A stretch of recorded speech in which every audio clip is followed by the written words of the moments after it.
such a fucking hoe. I love it. So good morning friends. आज आपला अलिबागमध्ये दुसरा दिवस आहे. तुम्ही इथे सर्व माडाची झाडं बघू शकता. खूप सुंदर आणि दाट झाडी आहे इथं. आत्ता आपण जाणार आहोत रेवदंडा किल्ल्यावरती. तो किल्ला झाल्यानंतर आपण आज घरी जाणार आहे. तर चला तर मग पाहूयात आज हा रेवदंडा किल्ला कसा आहे. चल. खरं तर खूप सारे पर्यटक येथे प्री वेडिंग शूटसाठी येतात, पण आज आपण या रेवदंडा किल्ल्याचा इतिहास पाहणार आहोत.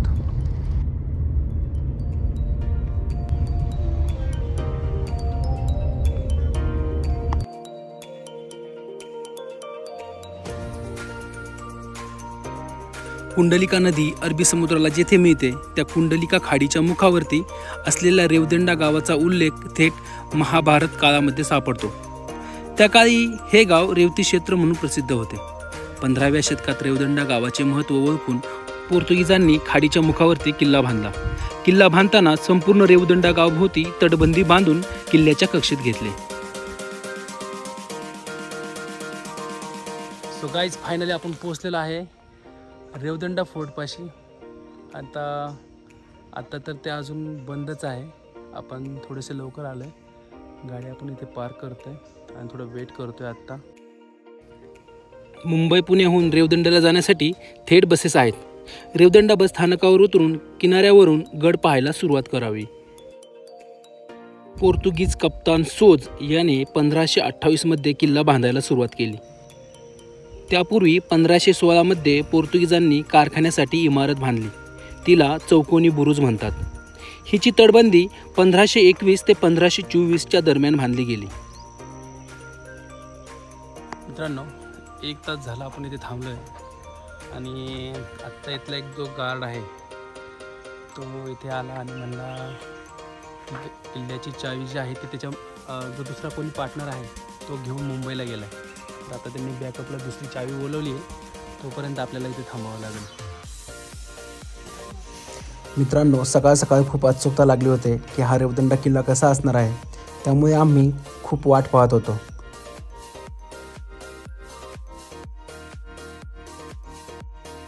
रेवदंडा हे भारतातील पहिलं ठिकाण होतं जिथे अफगाणी निकेतन हा पहिला रशियन प्रवासी उतरला होता.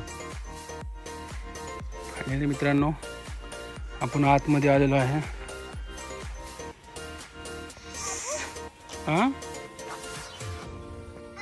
मित्रांनो, हा जो समोर दिसतोय तोच आहे तो 7 खानी बुरुज. रेवदंडा किल्ल्यावर 7 खानी मनोऱ्याचे 7 पैकी 4 मजले बाकी आहेत. या मनोऱ्याला पोर्तुगीज आरमाराचा रखवालदार म्हणत. या मनोऱ्यावरून उत्तरेला मुंबईपर्यंत व दक्षिणेला जंजिरापर्यंत टेहळणी करता येत असे.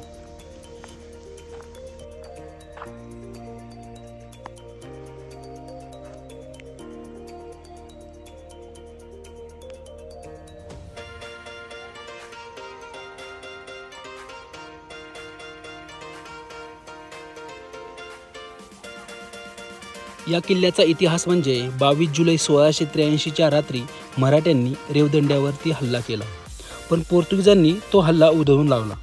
मराठ्यांनी रेवदंड्याला वेढा घातला. तो मोडून काढण्यासाठी पोर्तुगीजांनी फोंड्यावर हल्ला केला. त्यामुळे मराठ्यांना वेढा सोडून द्यावा लागला. 25 नोव्हेंबर 1740 रोजी झालेल्या तहानुसार पोर्तुगीजांनी साष्ट्यातील गावांच्या बदल्यात रेवदंडा व कोलाईचा ताबा मराठ्यांना दिला. 1806 मध्ये इंग्रजांनी याचा ताबा घेतला. 1817 मध्ये आंग्रेंनी हा गड जिंकला, पण लगेच 1818 मध्ये रेवदंडा किल्ला इंग्रजाकडे गेला. या किल्ल्यावरती खूप काही फिरण्यासाठी आहे, परंतु आत्ता सर्व ठिकाणी प्रायव्हेट प्रॉपर्टी झाल्यामुळे आपल्याला हा किल्ला पूर्ण फिरता येत नाही. ते नो एंट्रीचा बोर्ड लागलाय.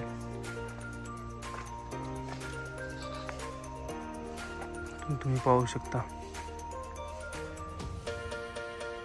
बीचवर जाण्यासाठी रस्ता आहे तो.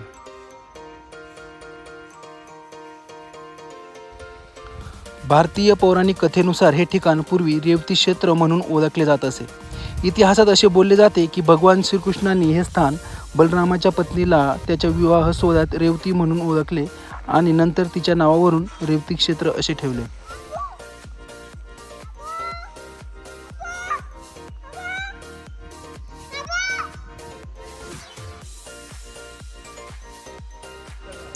मनोऱ्यापाशी ठेवलेल्या 4 ते 5 तोफा अजूनही जीर्ण अवस्थेमध्ये आहे.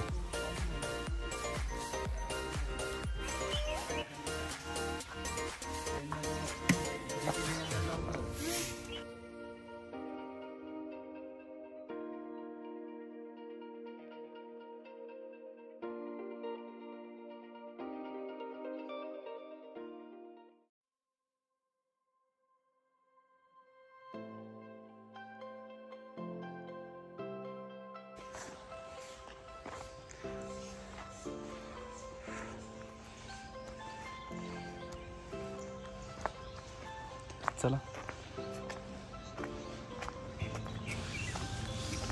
मित्रांनो, किल्ला पूर्ण पाहून झाल्यानंतर आम्ही शेजारच्या बीचवरती गेलो. खूप सुंदर असा बीच होता. इथे आमची गाडी फसली होती.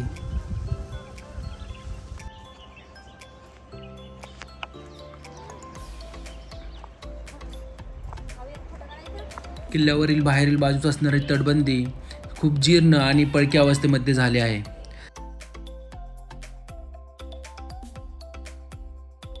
खूप ठिकाणी तिला असे मोठे भगदड पडलेले आहेत.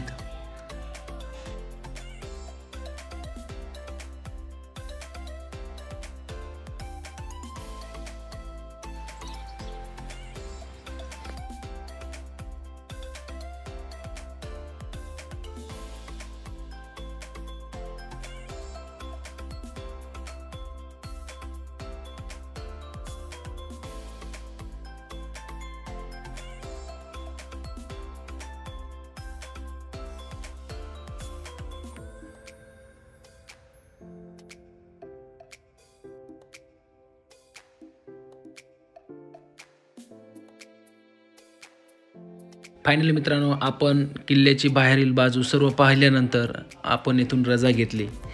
तुम्हाला हा व्हिडिओ कसा वाटला प्लीज कळवा. आता भेटूया आपण नवीन व्हिडिओमध्ये. तोपर्यंत बाय. जय हिंद, जय शिवराय.